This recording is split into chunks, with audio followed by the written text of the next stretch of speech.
It is a choose your adventure kind of day here on the FanDuel Fantasy Q&A because we don't have our MLB DFS main slate to discuss as usual because that locked at 110. So you kind of get to pick what you want to talk about. I can talk about the after-hour slate for MLB DFS for today. We can talk about NASCAR. We can talk about NFL draft. We can talk NFL draft betting.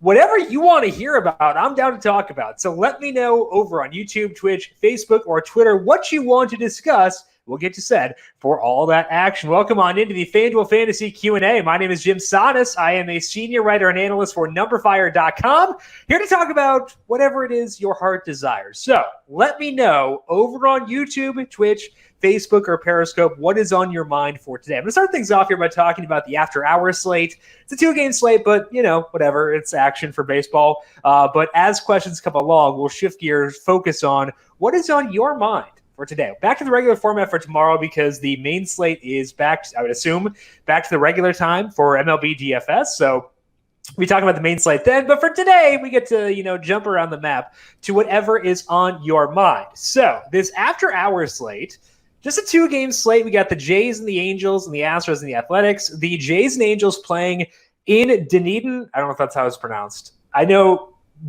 player pronunciations. I don't know city pronunciations. So if you're from Florida, if you've been to spring training, let me know how that's pronounced. I think it's Dunedin. Either way, they're there, which means it's a different park.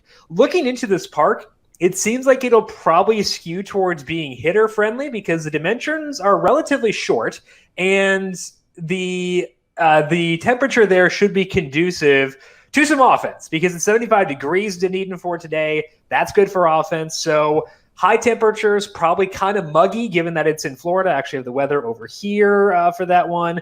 63% humidity. It's not bad. It's not super high, but it's also not bad. That is conducive for hitting.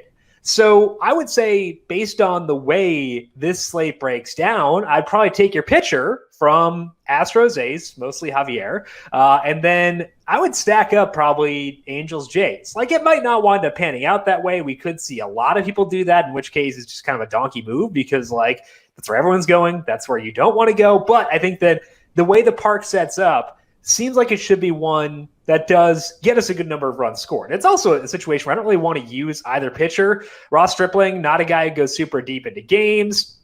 77 pitches for him in his first start. We can say something about Javier for sure. With 77 pitches there, whatever. Not a huge strikeout guy. Facing the Angels, pretty low strikeout offense. Meh. Griffin Canning can get some strikeouts, so I could definitely see myself potentially going there. But he went to 70 pitches on March 22nd in spring training, 72 on March 16th. So he hasn't gone deep so far. That makes it tough for me to get super jazzed about him. Now, Javier has the pitch count concerns, too. He went 73 in his first outing. He was a guy who was in the 70s and 80s throughout the first part of last year.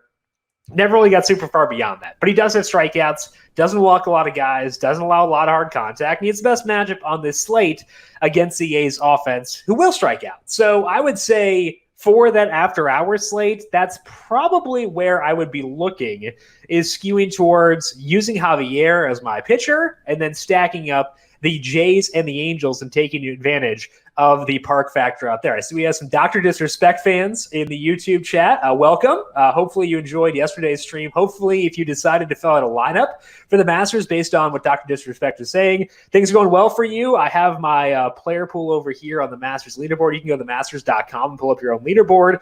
Star the players you want to follow. Tony Finau's back to 1 over. That's not bad, but all these guys down here. JT must have made a bogey at some point after I started. So we're not looking so hot so far, but a lot of golf left to be played. I only had Webb. I had Webb in my bobble hat lineup, which is the head-to-head I have with Brandon Gadula, my co-host in the Heat Check Fantasy podcast. I think I used Webb only there. So, Webb's doing well in that one, but not really benefiting me from a financial perspective because the bobble had a non-paid entry. Question from Alvin about process over on the YouTube channel. How much stock do you put into how well or not a hitter does versus the pitcher's pitch mix? Good question, because that does matter quite a bit. So let's talk about this, Alvin. I think that the situations in which it matters most is a situation in which a pitcher goes to the extreme. So let's look at Kenta Maeda here. because he's a guy who, at least heading into his last start, had thrown a lot of sliders. I don't know what he did in his most recent start, because I didn't check about the numbers yesterday after the Tigers game. But if you look at Kenta Maeda's pitch mix, you're going to see a lot of sliders being featured by him. So a 41% slider usage so far this year. So if I were, and I wouldn't do this because I would never use a hitter facing Kenta, because my heart can't handle that, using a pitcher facing Kenta Maeda. But if I were hypothetically looking to a pitcher or a hitter facing him, I would look at what they do against sliders, because it's such a focused pitch for him. Like, that's where I want to go to, digging into pitch mixes, digging into the granular stuff, is when a pitcher is at the extremes. If they're a guy who uses 4 or so pitches and they don't have anyone that they really lean on, or if they lean on their fastball a lot, I don't care as much there, just because it's pretty generic. But if it's a specialized pitch that they lean on heavily, it's their money-making pitch, then I will dig more into it. One way you can do so, we can actually pull this up here. Let's go to team batting stats for 2020. Just show you the process if you want to dig into that, Alvin, and see how things work there. We're going to check active roster over on fangraphs.com. Tremendous website. We're going to go 2020 through 2021 for this and submit. And we're going to look here at pitch info, actually. Pitch info. And we're going to look at the pitch type. Actually, this will show us how many they've seen. We want to look at pitch value per 100, because that'll show you how well they perform versus each pitch. Okay, so this is their current active roster. So looking at the players currently on this team, what they've done from 2020 through 2021. So we're getting an expanded sample, not just this year, but also last year. It's kind of a small sample still, but regardless. So let's say we've got Kenta Maeda trying to diagnose, if we want to use hitters facing him. If he's facing the Padres, we'd probably want to downgrade Kenta, because as you can see here, the Padres, the best team in baseball, based on their current active roster, against sliders. So if we had Kenta Maeda facing the Padres, we'd probably want to downgrade him, just because it is a pretty major concern how well they've done with sliders. On the flip side, if he's facing Oakland, we can feel pretty good about Kenta. We also see Detroit down here, and they are one of the worst teams in the league against sliders. And as we saw yesterday, Kenta, I was frustrated watching him, because it seemed like he was laboring. Now, if you actually look at the box score and the number of pitches he threw, that actually wasn't the case. He was decently efficient. So it's kind of a case of perception versus reality. He's just kind of one of those starts that was really frustrating to watch. So that'd be a bit surprising based on what Detroit has done against sliders.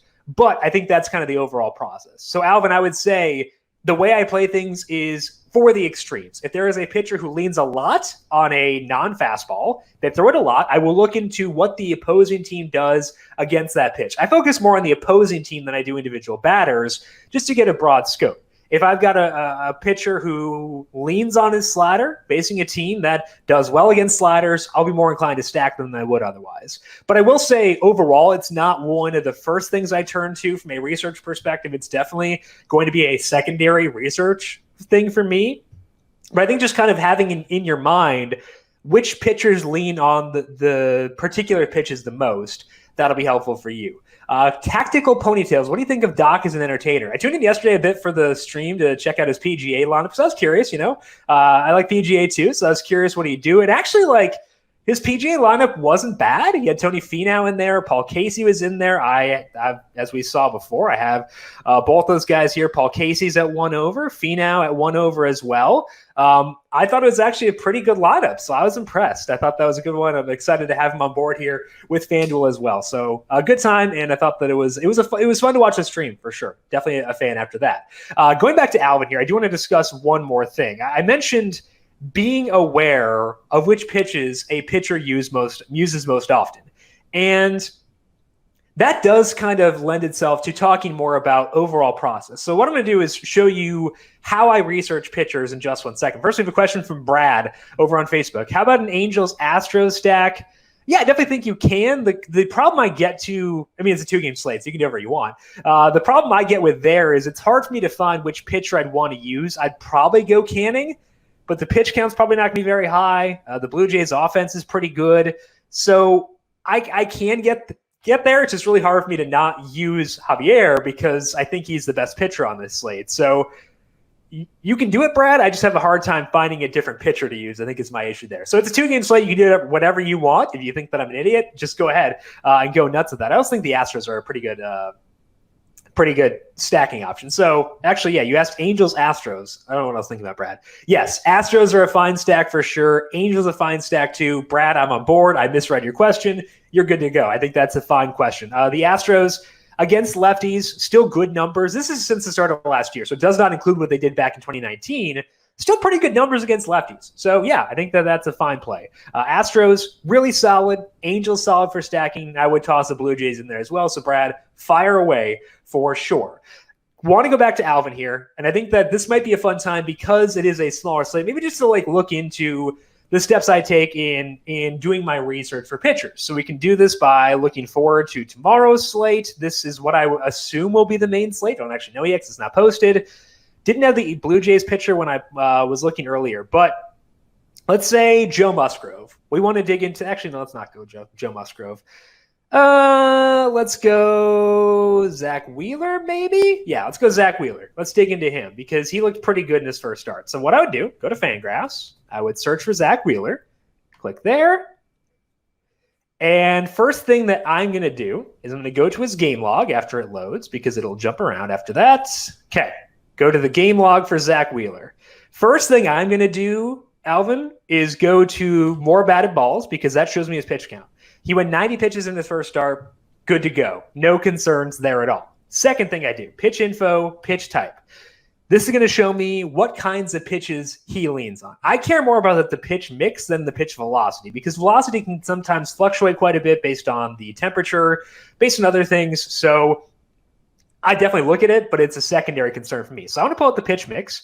Specifically, what I want to see is what Wheeler changed in his first start this year versus last year. So change the date to be over the past calendar year. We see this. So in the first start for Wheeler of this year, 47% fastball usage, didn't throw his sinker a ton, good number of sliders, and not a lot of curveballs. So when I look at this pitch mix for Zack Wheeler, I say, okay, his curveball usage went down here.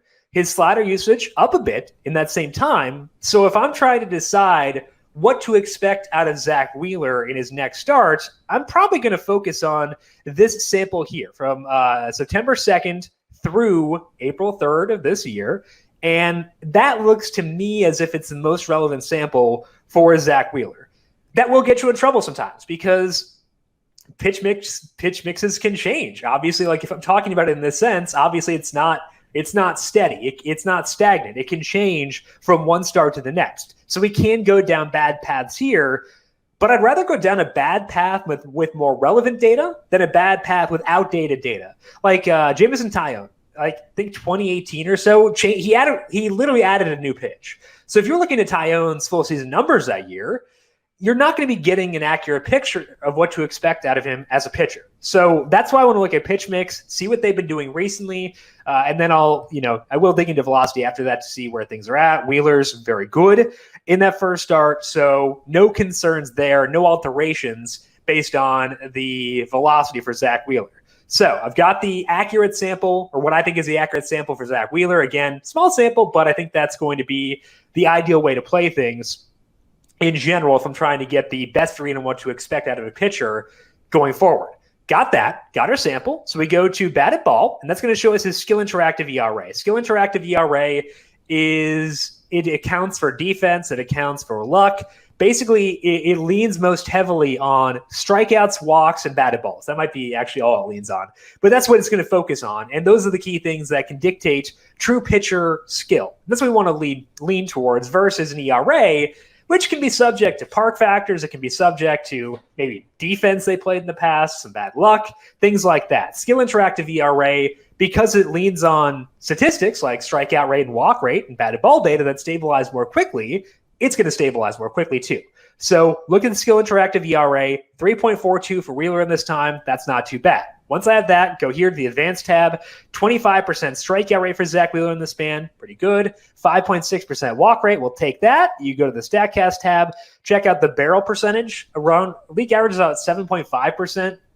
He's at 4.7% this time. That's not a surprise because Wheeler, in general, good pitcher at limiting hard contact. Last year, a 3.8% barrel rate allowed, and just in general has always been a guy who has successfully limited hard contact. So I take those numbers that we saw for Zack Wheeler in his most relevant sample, plug them into this sheet, and then compare them with the opposing team. Now, tomorrow's facing the Braves, and the Braves are a very tough defense. So I might not wind up using Zack Wheeler in that spot just because he is facing a really tough team, but I feel like I have a good read on him. And I know that I'm not going to stack against him because he does such a good job of limiting hard contact, because the overall skills are so good. So that's kind of the process I go through. You go through each pitcher, try to find the most relevant sample, look at their numbers in that most relevant sample, put them in the sheet, compare them with the opposing teams, and then, Alvin, that's when I get into digging deeper into pitch mixes and seeing what the opposing team does against those pitches to decide, okay, should I take the next step, or are we in a rough spot here? One thing I don't do is, let's say a hitter is not particularly good, I'm not super interested in them. I will not actively target them as a result of them being good against a particular pitch that a pitcher may use. So that's kind of where I'm at there. And I think that's the process that I use to decide which batters I want to use. Jervin is saying the Padres stink, SMH. So last year, if you watch these Q&A streams, you'll know that I was very slow to catch on to the Padres. So yeah, they were not super kind to my bankroll. I used pitchers against them because I thought they'd have a high strikeout rate. That was very stupid. So I kind of agreed with you at that time. But now we got a bigger sample on them. We've realized that they're a really good team. You look at their numbers against righties since the start of last year. I don't know if we've gotten Fernando Tatis taken out of the sample yet. I have not checked FanGraphs to see if he was included in this, but against righties since the start of last year, 126 WRC plus, 41% hard hit rate, 20% strikeout rate. I have some Padres World Series futures, so I hope they don't suck. I hope they're great, because that would be great for me financially. So we're cheering for that for sure. As a reminder, we got a smorgasbord kind of day today. So if you have any questions about whatever you want to talk about, NFL draft, we can talk NASCAR, we can talk tonight's baseball slate. It's a 2-game slate, but whatever, I can talk about it anyway. Any questions you may have, put them on YouTube, Twitch, Facebook, or Twitter. We'll get to those. Whatever is on your mind, I am very willing to discuss it. So let's actually slide on over here to FanDuel Sportsbook. So we got some extra time because we don't usually have the way to do this. Alvin's saying use PlateIQ. That's a roto-grinders tool. Good job. Look at what a pitcher throws most against lefties or righties. But that would be after I decide on stacks. Alvin, I think that's the very correct way to do so. If you have Roto-Grinders Premium, I think I'd recommend using PlateIQ. Great tool, definitely in favor of it. So I think you're on the right path there, Alvin. Glad you asked, because I think it's a fun discussion, but you're on the right path. I'd recommend keeping that process that you currently have, using the pitch mix as a check after you progress to a certain point. I think that's the right way to do so. So you're on a good path there for sure. Okay, so want to look at some NFL draft stuff over here. NFL related, what do you think the Falcons should do at pick 4?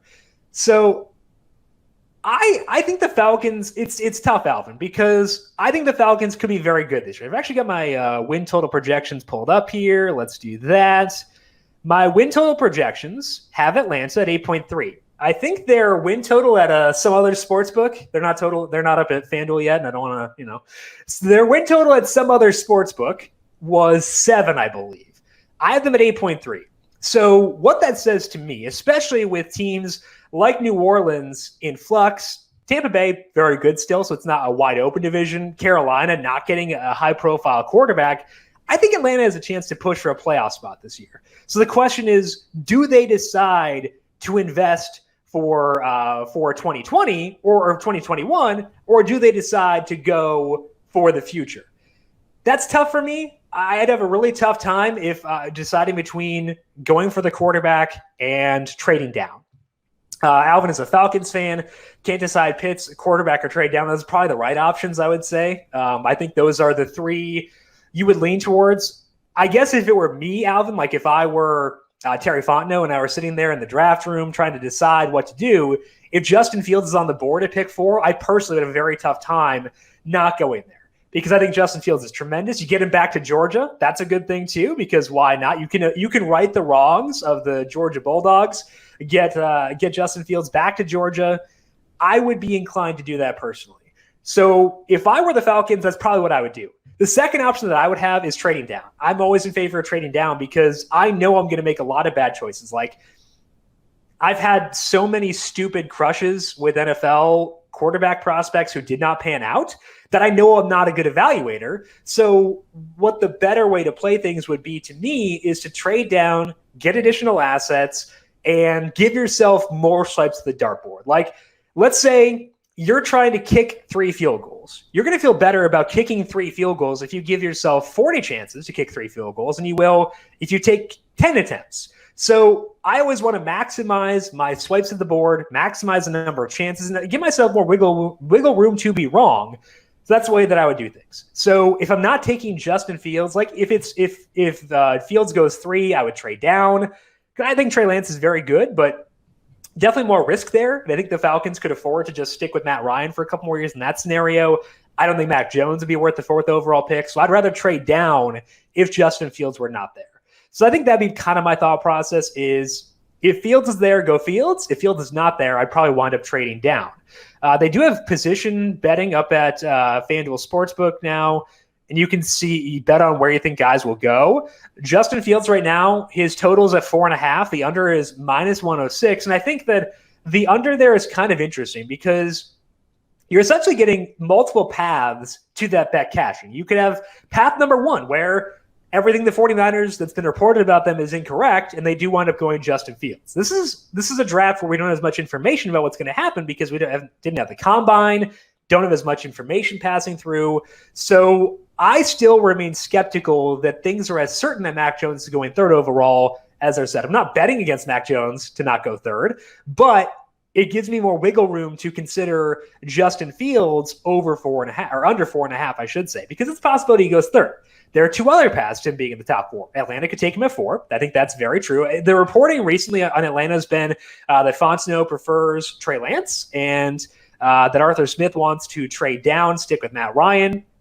Neither of those is Justin Fields, but I still think, again, thinking about things logically, it's really hard for me to see a situation where Justin Fields is not highly regarded by the NFL. So I don't know, me just being stubborn, I guess, thinks that Fields could go to Atlanta at 4. But the other scenario is a team like Denver trades up into 4 and takes Fields there. I think that's a very real scenario too. So Justin Fields, 4.5, I think that's a pretty enticing number. It's -106, so you're definitely not getting like a great number. I would shop around, try to see if you can get a more lenient number, maybe even a deeper number on the board. Maybe a team trades in front of Detroit, like with Miami or something like that, instead of trading all the way up to number 4 to do so. But I do think that I'm still high on Justin Fields, and I hope the NFL is too.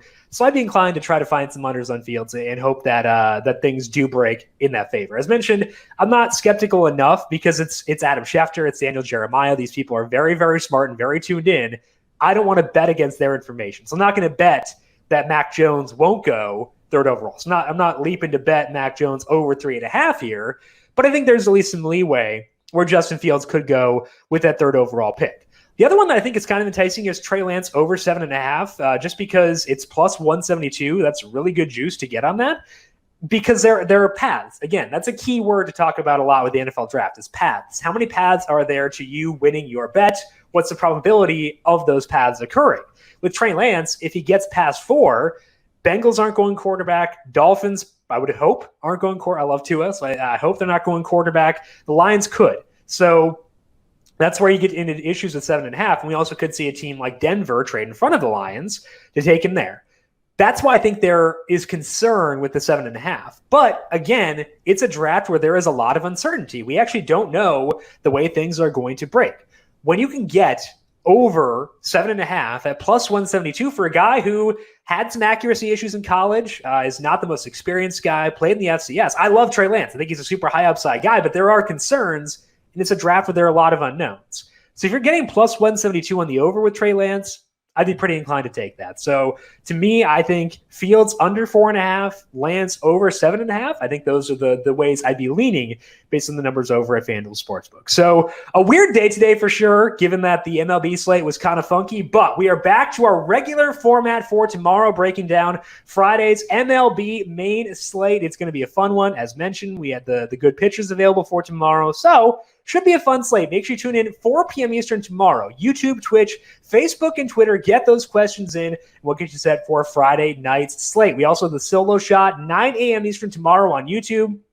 We have our NASCAR podcast from Martinsville. It's a Saturday night race. That'll be recording on Friday, tomorrow, 10:30 a.m. Eastern. So tune in there and just make sure you are subscribed to the YouTube, Twitch, Facebook, or Twitter channels. If you have any additional questions for me, I am on Twitter at JimSannes, JimSannes.